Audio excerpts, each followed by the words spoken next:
How massive was the temple curtain? Alam Heinrich, Christian theologian, ordained minister, and a passionate follower of Jesus. In the temple period, second temple period. Now, in the first temple, the temple built by King Solomon, the doors to the Holy of Holies were made of acacia wood. Olive wood. The Holy of Holies was olive wood, and it was covered with solid gold. Then, obviously, the temple was destroyed by King Nebuchadnezzar, and after the exile and returns of the Jew, we had the Zerubbabel temple being built, finished by King Herod the Great. This is called the Second Temple period. Now, in the Second Temple period, there wasn't physical doors. There was a veil, a curtain that separated the Holy from the Holy of Holies. And as you know, only the high priest could enter the Holy of Holies once a year on the Day of Atonement.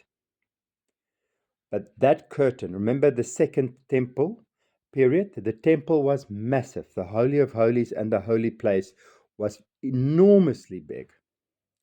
It was one of the wonders of the ancient world, the temple in Jerusalem. And in the inside of the temple, not the temple ground with the court of the men's courts, the court of the men and the court of the women, and then the Gentile court, but the temple building itself, the holies and the Holy of Holies, were almost 10 stories high, 60 meters inside. It was massive. And the door that was built, separating the holies with the Holy of Holies, where God's sacred presence was. Though by the Second Temple period, there was no ark left. There was no ark left. It was taken or disappeared, or at the Babylonian exile. That there was no physical doors in the Second Temple period. It was curtains. You and I might think it's like a curtain you have in your lounge or your bedroom. It was a massive structure. It was we have in the Talmud writings to it, and even Josephus, were renowned ancient Jewish writer, historian, Josephus, writes about this, that it was 60 meters high and 30 meters broad and almost 10 centimeters thick, 4 inches thick. A massive curtain.